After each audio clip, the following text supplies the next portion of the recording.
Good evening दोस्तों, मैं सुरेंद्र पवार आपका स्वागत करता हूं गणेश स्टडी कॉन्सेप्ट चैनल पर। और जैसे कि अपना टॉपिक चल रहा था भारतीय शासन व्यवस्था के बारे में और व्यवस्थापिका ऑलरेडी मैं आपके साथ डिस्कस कर चुका हूं। अब नेक्स्ट जो अपना टॉपिक है वो टॉपिक है कार्यपालिका। दोस्तों अब बात आती है कि भारत में जो कार्यपालिका है उस कार्यपालिका का कार्य क्या है।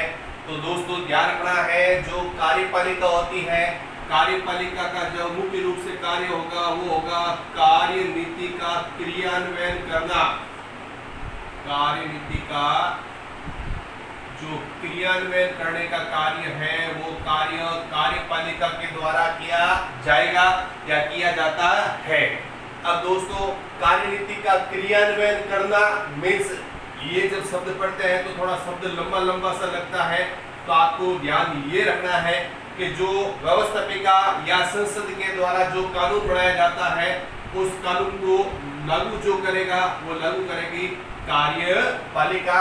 जो भी कानून या नीतियां बनाई जाएगी उस नीतियों और नियमों को जो लागू करने का कार्य करेगा वो करेगा कार्यपालिका। अब दोस्तों बात आती है कार्यपालिका कितने प्रकार की होती है। तो दोस्तों आपको ध्यान रखना है, मुख्य रूप से कार्यपालिका दो प्रकार की होती है। और दो प्रकार की कार्यपालिका में एक होती है स्थायी कार्यपालिका और एक होती है अस्थायी कार्यपालिका। दोस्तों ध्यान रखना है, स्थायी कार्यपालिका और अस्थायी कार्यपालिका, ये कार्यपालिका के मुख्य रूप से इसको दो भागों में बांटा गया है, एक स्थायी और एक अस्थायी। जैसे कि नाम से एकदम स्पष्ट पता चलता है, स्थायी मीन्स परमानेंट, अस्थायी मीन्स परमानेंट नहीं है। तो यहाँ पर स्थायी और अस्थायी कार्यपालिका को क्या किया गया, अलग अलग भागों में बांटा गया। अब ये स्थायी कार्यपालिका मीन्स प्रशासनिक कार्यपालिका। स्थायी कार्यपालिका में क्या आएगा, प्रशासनिक कार्यपालिका। तो दोस्तों अस्थायी कार्यपालिका की बात करेंगे, इसमें आएगा राजनीतिक कार्यपालिका। इसमें आएगा राजनीतिक कार्यपालिका। ये प्रशासनिक कार्यपालिका, तो दोस्तों ये हो गई राजनीतिक कार्यपालिका। अब दोस्तों प्रशासनिक कार्यपालिका और राजनीतिक कार्यपालिका की बात करेंगे। प्रशासनिक कार्यपालिका, इसके अंदर जिसको बोल सकते हैं गवर्नमेंट, सरकारी कर्मचारी, जो क्या किया जाता है, इस कार्यपालिका के सदस्य होते हैं और ये इसके अंतर्गत कार्य करते हैं। और इसके अंदर जो सदस्य होते हैं वो जनता के निर्वाचित प्रतिनिधियों में से क्या किया जाता है, ये सदस्य राजनीतिक कार्यपालिका के सदस्य बनते हैं। दोस्तों पहले इसको समझते हैं, फिर इसका भी मैटर एकदम साथ साथ में समझ लेंगे। तो दोस्तों अब कार्यपालिका की बात की, तो दोस्तों राजनीतिक कार्यपालिका में बात की जाती है तो संवैधानिकता के आधार पर जब राजनीतिक कार्यपालिका की बात करते हैं तो ये राजनीतिक कार्यपालिका को भी दो भागों के अंदर बांटा जा सकता है।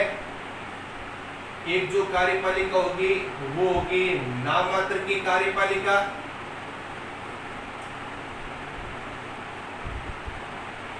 जो कार्यपालिका होगी वो होगी नाम मात्र की कार्यपालिका, और एक होगा वास्तविक कार्यपालिका।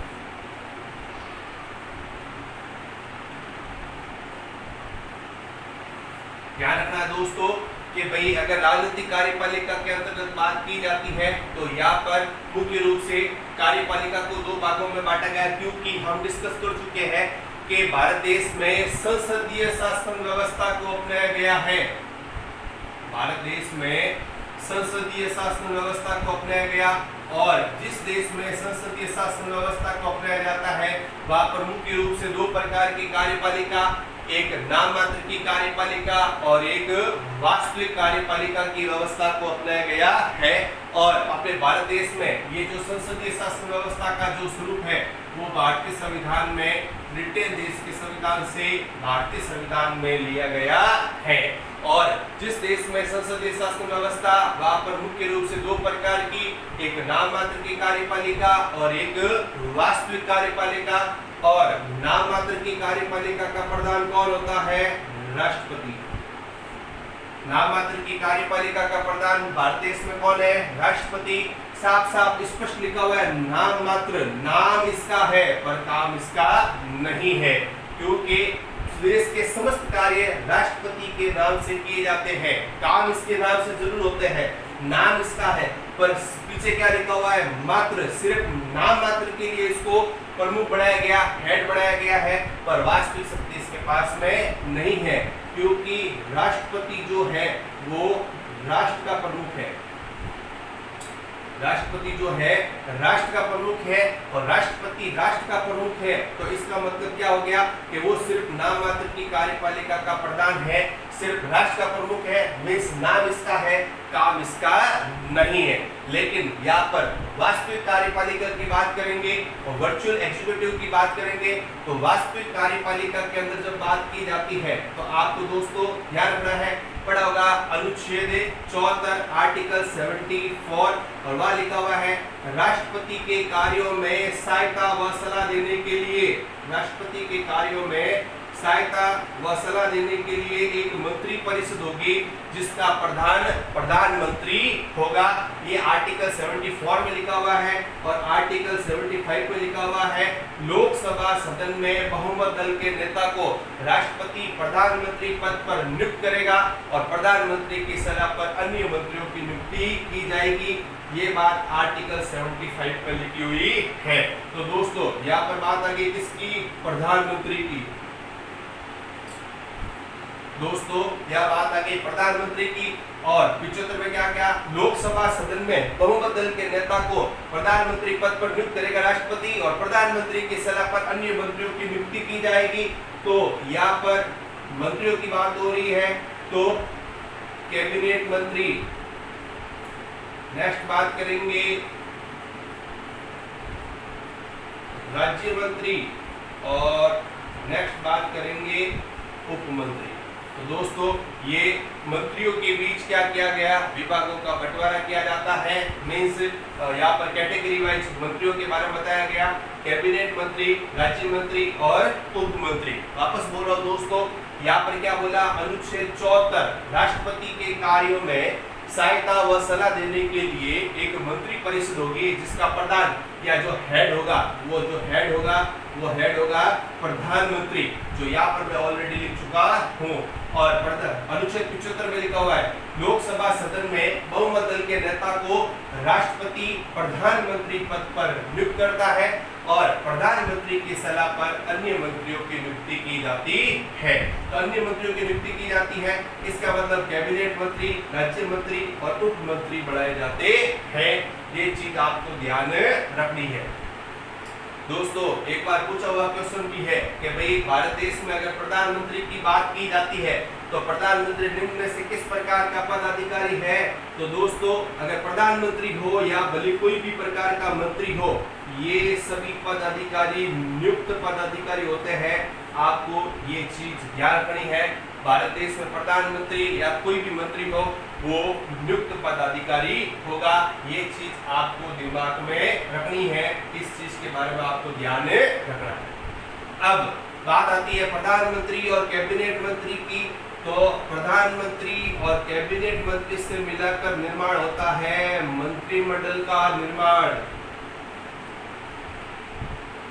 प्रधानमंत्री और मंत्रिमंडल का जो बात करें, कैबिनेट मंत्री से मिलाकर मंत्रिमंडल का निर्माण होता है। दोस्तों ये चीज आपको ध्यान रखनी है। और नेक्स्ट प्रधानमंत्री, कैबिनेट मंत्री, राज्य मंत्री और उप मंत्री से मिलाकर मंत्री परिषद का निर्माण होता है।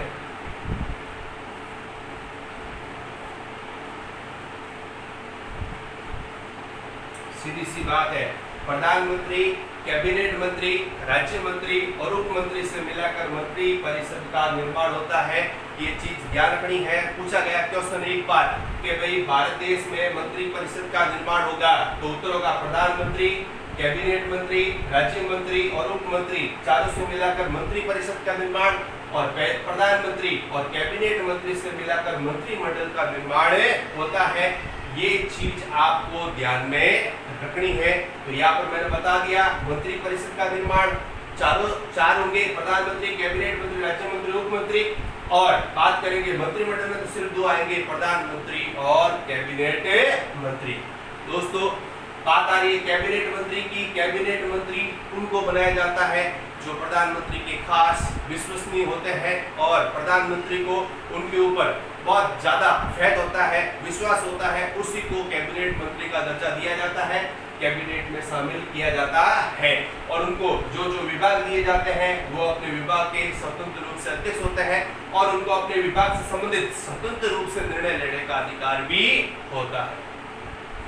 राज्य मंत्री की बात करेंगे तो राज्य मंत्री भी दो प्रकार के होते हैं दोस्तों, ध्यान रखना, एक स्वतंत्र प्रभार और एक होता है अधीन। स्वतंत्र प्रभार वाला जो राज्य मंत्री होगा उसको स्वतंत्र रूप से विभाग दे दिया जाता है और वो स्वतंत्र रूप से उस विभाग का निर्वाह करता है।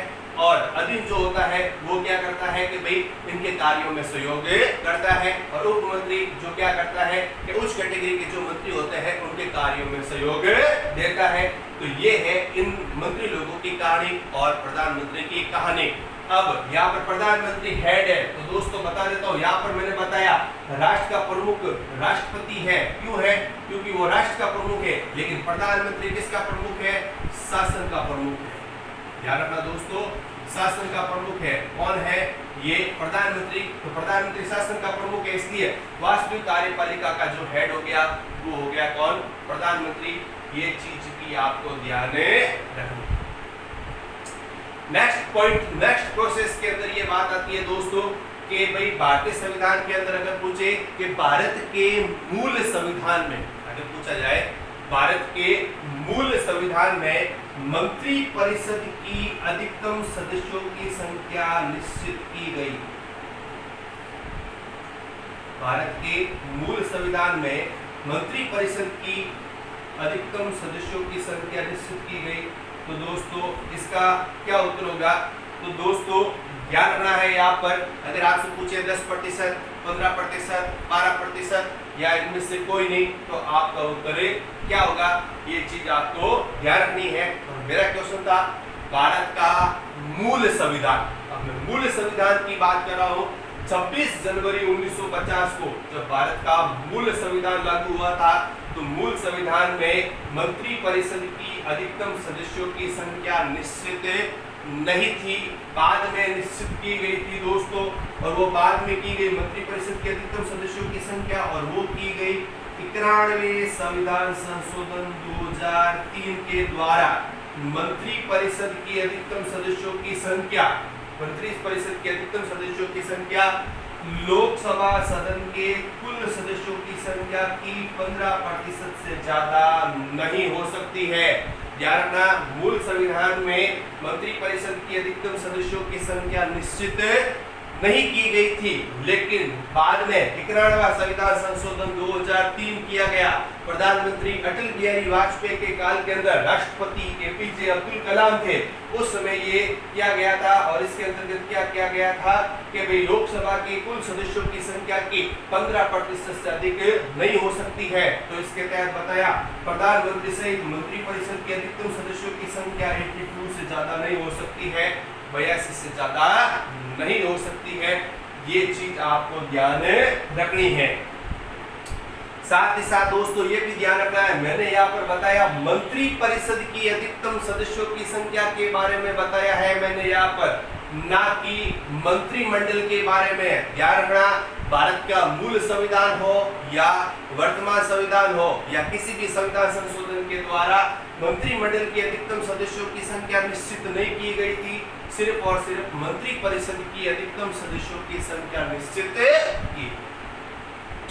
तो यहाँ तक के जो मैटर मैं आपको बता रहा हूँ, मेरे को पूर्ण आशा है कि आपको ये मैटर क्लियर होते जा रहे होंगे, आपको समझ में आ रहा होगा दोस्तों। अब और आगे इसके ऊपर डिस्कस करते हैं दोस्तों। मैं आपको बता देता हूँ, ये जो भी टॉपिक मैं आपको बता रहा हूँ सभी एग्जामों की दृष्टि से बड़े इंपॉर्टेंट है और हर बार इनसे रिलेटेड क्वेश्चन पूछे जाते हैं। सेकंड ग्रेड हो, फर्स्ट ग्रेड हो, भले कांस्टेबल हो या एसएससी हो, ये जो बातें बता रहा हूँ ये कॉमन क्वेश्चन है और हर बार पूछे जाते हैं। अब नेक्स्ट बात करेंगे, अगर कार्यपालिका या राजनीतिक कार्यपालिका के अंदर बात करते हैं तो मैंने यहाँ बताया कार्यपालिका जो दो प्रकार की होती है, एक स्थायी और एक अस्थायी। तो भारत देश में जो प्रधानमंत्री या जो भी मंत्री बनता है उसके लिए कोई एजुकेशन क्वालिफिकेशंस या कहने का मतलब शैक्षणिक योग्यता का उल्लेख किया गया। तो ध्यान रखना, भारतीय संविधान में किसी को भी प्रधानमंत्री या मंत्री बनाने के लिए शैक्षणिक योग्यता के संदर्भ में भारतीय संविधान में नहीं लिखा हुआ है। ये बड़ी विडंबना की बात है, शैक्षणिक योग्यता का उल्लेख भारतीय संविधान में नहीं किया गया है। अब शैक्षणिक योग्यता का उल्लेख इन लोगों को लेकर तो नहीं है, लेकिन स्थायी कार्यपालिका के सदस्यों के अंदर बात किए जाते हैं। तो ध्यान रखना, अब इसके अंदर इसको पढ़ेंगे। ये क्या करते हैं, जो प्रशासनिक कार्यपालिका के सदस्य होते हैं, सीधी सी बात है, प्रशासनिक कार्यपालिका के जो सदस्य होते हैं वो क्या करते हैं, इन राजनीतिक कार्यपालिका के सदस्यों के कार्यों में सहयोग देते हैं, क्योंकि इनकी जो योग्यता मतलब इनकी दक्षता के आधार पर ये पद प्राप्त होता है। ये चीज आपको ध्यान रखनी है, क्योंकि इसके अंदर आपने पढ़ा होगा यूपीएससी एक एग्जाम करवाती है और एग्जाम कंडक्ट करने के बाद में जो आईएएस कैटेगरी के जो बंदे होते हैं उनको ये पद दिया जाता है। प्रशासनिक कार्यपालिका की बात कर रहा हूँ दोस्तों, किसकी बात कर रहा हूँ, प्रशासनिक कार्यपालिका की बात कर रहा हूँ। और प्रशासनिक कार्यपालिका के अंदर जो सबसे बड़ा पद होगा वो पद होगा मुख्य सचिव का।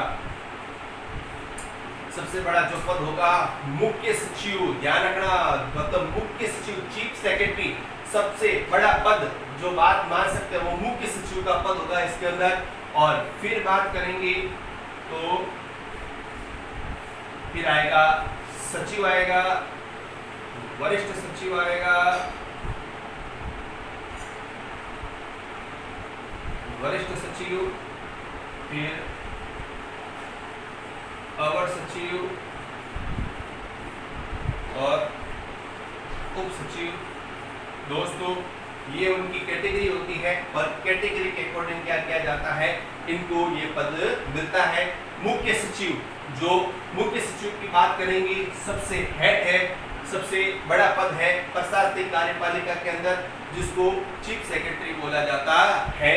और मुख्य सचिव की जो बात करेंगे, मुख्य सचिव जिसकी सरकार होगी और उसकी पसंद की सरकार के अनुसार क्या होता है, मुख्य सचिव नियुक्त किया जाता है। याद रखना, मुख्य सचिव की जो नियुक्ति है, मुख्य सचिव की जो नियुक्ति करता है वो प्रधानमंत्री करता है। दोस्तों ये चीज आपको याद रखना है, मुख्य सचिव की नियुक्ति कौन करता है, प्रधानमंत्री करता है। और जिसकी पसंद की सरकार होगी वो अपने पसंद के अनुसार क्या करता है, मुख्य सचिव की नियुक्ति करते हैं। उसी प्रकार हर विभाग के अंदर क्या होता है, जो सचिव भी होते हैं, जिस प्रकार से हर विभाग जैसे रक्षा मंत्री हो गया, वित्त मंत्री हो गया, ऐसे करके विदेश मंत्री हो गया, तो जिस प्रकार से ये मंत्रियों का विभाग होता है उसी प्रकार हर विभाग का एक सचिव होता है। और वो सचिव क्या करते हैं, इन मंत्री लोगों के कार्यों में सहयोग करते हैं और इनका पैनल होता है और इस पैनल के अनुसार ये कार्य करते हैं और इनका कार्य करने वाले सहयोग के अंतर्गत इनका कार्य चलता रहता है और ये क्या करते हैं, इनके कार्यों में सहयोग देते हैं। पर दोस्तों ध्यान रखना, ये प्रशासनिक कार्यपालिका के सदस्य हैं, ये यूपीएससी के द्वारा एग्जाम कंडक्ट करने के बाद सरकारी कर्मचारी होते हैं। एक बार नियुक्त होने के बाद में उनको पद से हटाया नहीं जा सकता है। ये इनके कार्य में सहयोग देते हैं और ये कार्य में सहयोग देते हैं मीन्स ये सलाह जरूर देते हैं, लेकिन इनके द्वारा दी गई सलाह को मानना या न मानना इनके ऊपर निर्भर करता है। क्यों करता है दोस्तों, क्योंकि अगर इनकी बात की जाती है तो वो जनता के निर्वाचित प्रतिनिधि है और जनता के निर्वाचित प्रतिनिधियों को देश में अंतिम निर्णय लेने का अधिकार दिया गया है। इसी कारण से अंतिम रूप से जो निर्णय लेते हैं ये मंत्री लोगों के द्वारा लिया जाता है, क्योंकि भारत देश में वास्तविक शक्ति जनता का है। हम भारत के लोग भारत को संपूर्ण प्रभुत्व संपन्न, तो प्रभुत्व संपन्न मीन्स अपनी जो देश के अंदर जो सर्वशक्तिशाली माना गया वो भारतीय जनता को माना गया है। इसलिए क्या किया जाता है, ये इनके कार्यों में सहयोग देते हैं। तो दोस्तों ये है कार्यपालिका की बात और कार्यपालिका कार्यनीति का क्रियान्वयन करता है। मीन्स संसद के द्वारा जो कानून बनाया गया उस कानून को लागू करने का कार्य किसके द्वारा किया जाता है, वो किया जाता है कार्यपालिका के द्वारा। दोस्तों इसी के साथ आज को वीडियो समाप्त कर रहा हूँ और आप लोगों का प्यार इसी तरह से बना रहे। बहुत बहुत धन्यवाद, मिलते हैं नेक्स्ट वीडियो में।